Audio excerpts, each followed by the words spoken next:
ఈ నెల 20వ తారీఖున సుప్రీంకోర్టు ఉండవల్లి అరుణ్ కుమార్ గారు మార్గదర్శి ఫైనాన్స్ మీద వేసినటువంటి స్పెషల్ లీవ్ పిటిషన్ ని డిస్మిస్ చేయడం జరిగింది.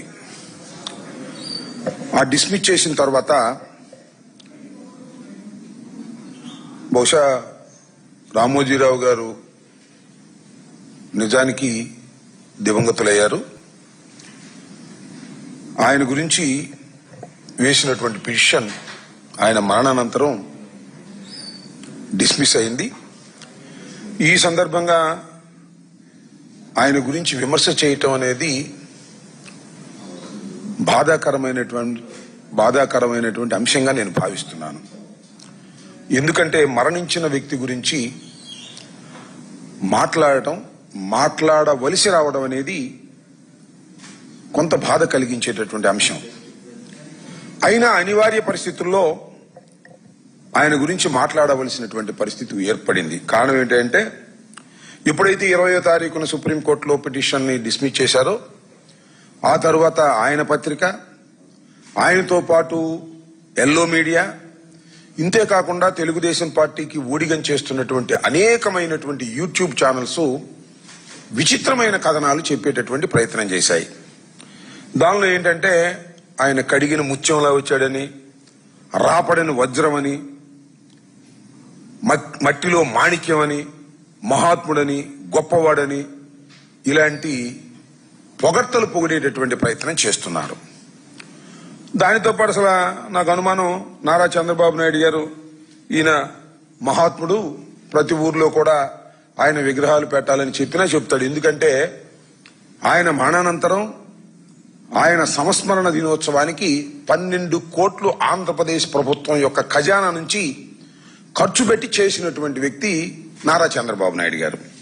ఈ నేపథ్యంలో నారా చంద్రబాబు నాయుడు గారు చెప్పేటటువంటి ప్రయత్నం, కొన్ని యూట్యూబ్ ఛానల్ చెప్పేటటువంటి ప్రయత్నం, ఎల్లో మీడియా ప్రచారం చేసే ప్రయత్నాలకు భిన్నంగా వాస్తవాలను ప్రజల ముందు పెట్టాలి వైఎస్ఆర్ కాంగ్రెస్ పార్టీ తరపున అనే ఉద్దేశంతో నేను మీ ద్వారా ప్రజలకు కొన్ని వాస్తవాలు చెప్పాలనే ఉద్దేశంతో ఈ ప్రయత్నం చేస్తున్నాను.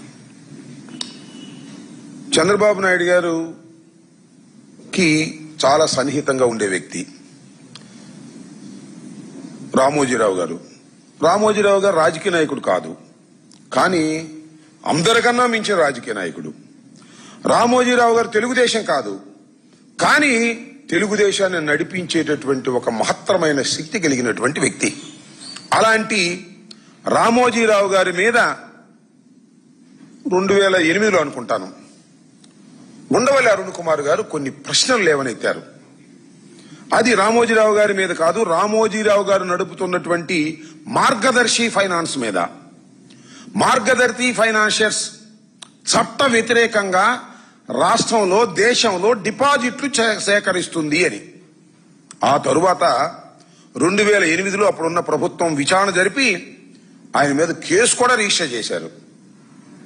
చట్ట వ్యతిరేకంగా ఆర్బీఐ 45(s) సెక్షన్ ప్రకారం మార్గదర్శి ఫైనాన్స్ చేస్తున్నది క్రిమినల్ నేరము, ఇలా వసూలు చేయకూడదు అని కేసు కూడా రిజిస్టర్ చేశారు. దాని గురించి కొన్ని మాటలు ఇక్కడ చెప్పాలి. అదేమిటంటే ఈ దేశంలో RBI, reserve bank of India, finance సంస్థల మీద కొన్ని ఆంక్షలు పెడుతుంది. ఎందుకంటే ఎవరు పడితే వాళ్ళు డబ్బులు వసూలు చేసుకుని ప్రజల్ని ముంచేయకోకుండా ఉండటం కోసం. అవి ఇన్కార్పొరేట్ అయినటువంటి సంస్థలు మాత్రమే, లైక్ బ్యాంక్స్, డిపాజిట్స్ వసూలు చేయాలి. ఎవరు పడితే వాళ్ళు డిపాజిట్స్ వసూలు చేయడానికి వీల్లేదు. అంబటి రాంబాబు డిపాజిట్స్ వసూలు చేయడానికి వీల్లేదు, లేదా మీరు డిపాజిట్స్ వసూలు చేయడానికి వీల్లేదు పబ్లిక్ గా. కాకపోతే లావాదేవీలు జరుగుతూ ఉంటాయి. ఎవరికో మనం ₹2 వడ్డీ ఇస్తాం, వాళ్ళేమో ₹2 వడ్డీ ఒకసారి కొంతకాలం ఇస్తారు, తర్వాత అసలు కూడా ఎగ్గొడుతూ ఉంటారు. ఇలాంటివి జరగకోకుండా ఉండాలనే ఉద్దేశంతో ఆర్బీఐ కొన్ని చట్టాలు చేసింది. ఆ చట్టాల ప్రకారం రామోజీరావు గారు చేస్తున్నటువంటిది, ఆయన ఫైనాన్స్ కంపెనీ చేస్తున్నది, ఆయన మార్గదర్శి ఫైనాన్షియర్స్ చేస్తున్నది చట్ట వ్యతిరేకమైన కార్యకలాపం. ఇది నేను చెబుతున్నటువంటి అంశం కాదు. 2008 ఉండవల్లి అరుణ్ కుమార్ గారు ఈ ప్రశ్న లేవనెత్తక ముందే ఆర్బీఐ నోటీస్ ఇచ్చింది మార్గదర్శి ఫైనాన్షియర్స్ కి. 2097లో ఒకసారి చూపించండి. ఏమని అంటారంటే వాళ్ళు, మీరు ఇలా వసూలు చేయటం చట్ట వ్యతిరేకం, దీన్ని ఆపేయండి అని. ఇది నా దగ్గర ఒకటే ఉంది పబ్లిక్ లో. అంతకు ముందు నుంచి కూడా 2097 కదా, అంతకు పూర్వం ఆ తర్వాత కూడా reserve bank of India Ramoji Rao గారి సంస్థకు అనేకమైన నోటీసులు ఇచ్చింది. అయ్యా, మీరు చేస్తున్నది తప్పు, మీరు ఇలా వసూలు చేయకూడదు. పబ్లిక్ లిమిటెడ్ కంపెనీగా ఏర్పడిన తర్వాత రిజర్వ్ బ్యాంక్ యొక్క పర్మిషన్ తీసుకున్న తర్వాతే మీరు చేయాలి అని. ఎందుకు రామోజీరావు గారు చేయకూడదంటే, ఆయన హెచ్యుఎఫ్ మీద కలెక్ట్ చేస్తున్నాడు. హెచ్యుఎఫ్ అంటే హిందూ అన్డివైడెడ్ ఫ్యామిలీ పేరుతో ఎంత వసూలు చేశాడో తెలుసా మీకు? 2600 కోట్ల రూపాయలు ప్రజల దగ్గర నుంచి వసూలు చేశాడు, డిపాజిటర్ల దగ్గర నుంచి. ఇది చట్ట వ్యతిరేకం అనేటువంటి అభిప్రాయం ఖచ్చితంగా ఆర్బీఐకి ఉంది.